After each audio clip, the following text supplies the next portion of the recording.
Beto Vega, ¿cómo está? Muy buenos días. Muy buenos días, Rodolfo, y a todos los amigos de UCI Televisión. Qué gusto, Beto. ¿Qué nos podría decir, digamos, en líneas generales sobre lo que ha pasado en Cuba el día de ayer y que supongo yo puede traer, digamos, más protestas en las siguientes horas? Bueno, yo creo que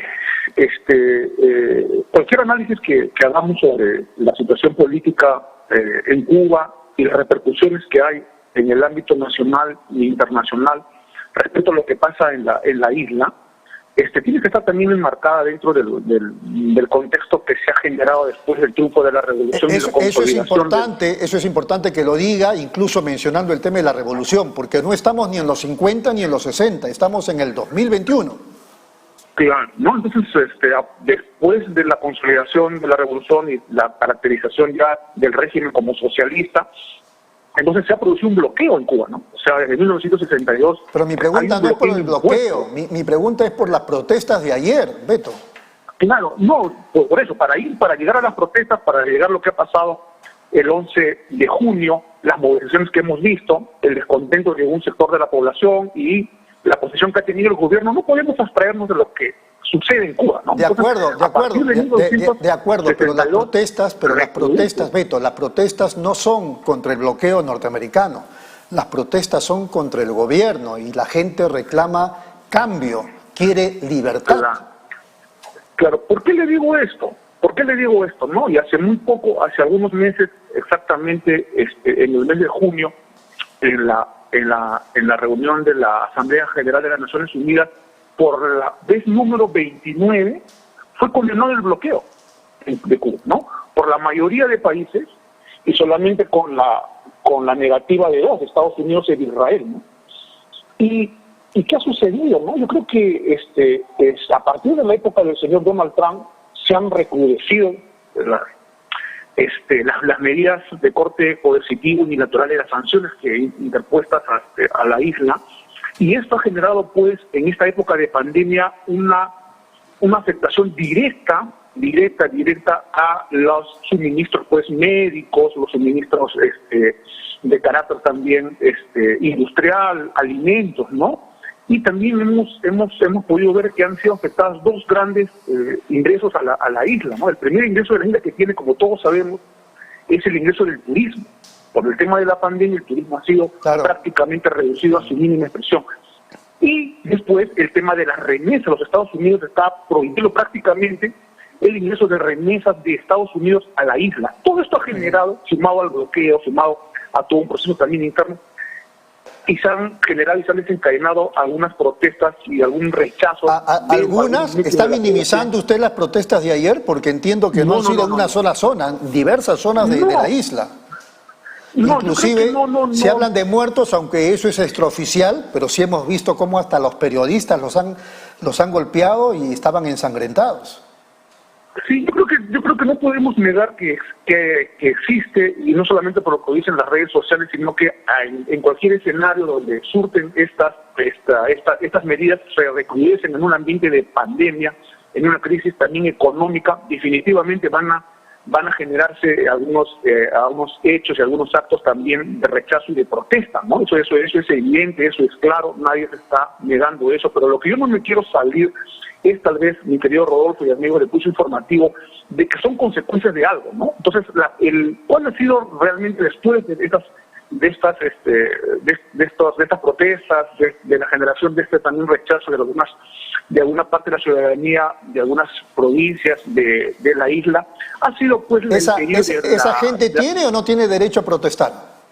Yo creo que sí tiene derecho a protestar. ¿No? Y entonces, si usted dice, correcto, si usted dice que sí, por eso, si usted dice que tienen derecho a protestar, ¿cómo se entiende que el presidente, salvo que me corrija, Díaz, el presidente cubano, salga y diga que van a reprimir a los manifestantes, que van a salir también, la población tiene que responder a esos manifestantes?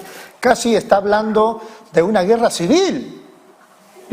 Bueno, en todo caso usted ha entendido mal el mensaje. Justamente creo que ayer con usted estábamos conversando y yo estaba escuchando el mensaje del presidente Miguel Díaz-Canel en Televisión Nacional, que lo transmitía un medio internacional, y lo que él dice es lo que él dijo concretamente fue que los revolucionarios tienen que defender su proceso, y en primer lugar los comunistas en la calle, ¿no? Los revolucionarios y los comunistas en primer lugar en la calle, ¿no? A enfrentar, a de alguna manera contrarrestar. O sea, los que han salido a protestar, los que han salido a protestar no son revolucionarios ni son comunistas. ¿Ah? Bueno, inclusive en la entrevista, si usted la vuelve a escuchar, él dice, he ido, porque después él va a la zona de los baños, a la zona donde se han iniciado estas protestas. Él ha ido, yo he conversado con revolucionarios, he conversado con gente de la calle, ellos me han expresado que hay una inconformidad, ¿no? Él mismo lo ha reconocido, nuestro propio presidente cubano ha reconocido que hay una disconformidad, que hay una sensación también de indignación de una parte. Pero igual hay que reprimirlos. Pero igual hay que reprimirlos. Pero igual hay que reprimirlos, digo.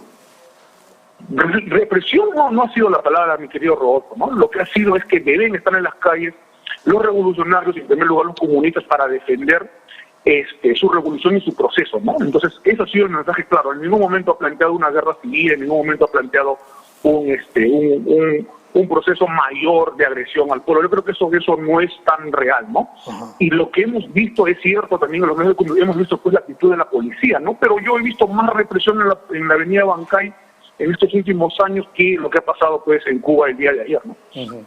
Por eso digo, usted minimiza las manifestaciones de ayer. Porque usted menciona Bancay, pero en Cuba han habido en varios lugares protestas, la gente ha salido. Oiga, no solamente en Cuba, déjeme terminar, sino que también en otros países, y el Perú no es la excepción, y España, y podría mencionar en otras zonas, ante los locales consulados o embajadas cubanas, los cubanos han salido en esos países a reclamar también, como aquí en el Perú. O sea, eso le puede parecer poca cosa, Beto. No, y tienen el derecho, ¿no? Y tienen el derecho de hacerlo, ¿no? Lo que yo me refería, mi querido Rodolfo, era a la represión. Cuando usted dijo que había una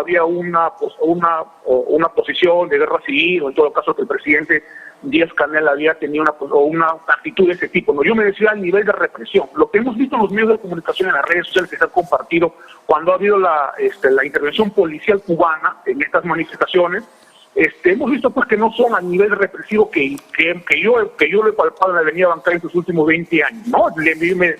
Me refería al nivel de represión. Por el otro lado, por el tema mismo de la movilización y el rechazo, yo creo que hay que entenderlo pues en su justa dimensión, y hay que valorar también el esfuerzo que la comunidad internacional ha pedido sobre el caso cubano, ¿no? Como usted bien lo señala, son manifestaciones legítimas, hay un sector de la población que tiene una disconformidad, y lo he expresado ayer, eso no se puede negar, pero por ejemplo, no solamente, le digo, de hace un mes la resolución de condena en la Asamblea General de las Naciones Unidas, ¿no? Por mayoría absoluta, sino el día de hoy, en la mañana, la posición de la comunidad internacional, el presidente López Obrador ha dicho, si nos estamos indignando por lo que pasa en Cuba, terminemos con el bloqueo, ¿no? Terminemos con el bloqueo, y que después del bloqueo funda un diálogo social mucho más amplio, sí. Ver el liderazgo del señor Díaz-Canel en Cuba para justamente generar pues tal vez algunos cambios, algunos hechos que deberían tal vez transformarse y generarse dentro del proceso que ellos Beto, si usted cita a López Obrador, habría que citar también a Amnistía Internacional, que ha sido bastante duro con el gobierno cubano. Pero nos quedan 30 segundos y por favor yo le pediría que en estos segundos que nos queda nos pueda contar así rapidísimamente cómo está la situación en Colombia, si ya todo bajó, ya todo está bien, por favor. Bueno, en Colombia ha sucedido hechos bastante delicados que también los medios grandes no lo han tomado, ¿no? El primero ha sido que la visita, que lo comentamos la vez pasada aquí en UCI, la visita de la Comisión Interamericana de Derechos Humanos, que estuvo en Colombia durante más de una semana, emitió un informe.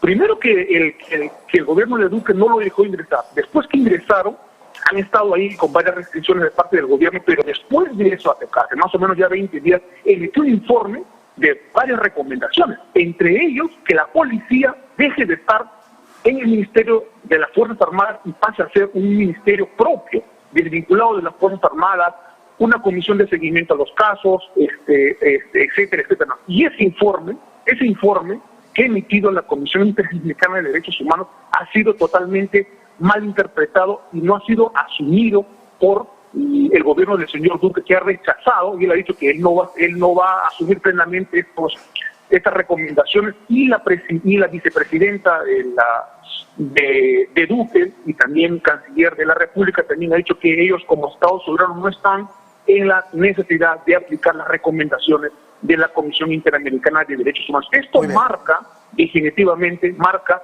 una línea de acción del gobierno del señor Duque, ¿no? Como usted también lo ha señalado, ha entrado un proceso de reflexión, el Comité Cívico del Paro y otras fuerzas más juveniles para replantear la lucha tal vez en las próximas semanas. Muy bien, Beto, ha sido muy amable, muchas gracias y un fuerte abrazo. A ti, mi querido Rodolfo, un fuerte abrazo también a ti y a todos los amigos creyentes de eso. Gracias, Beto. Vamos de inmediato a la pausa, regresamos.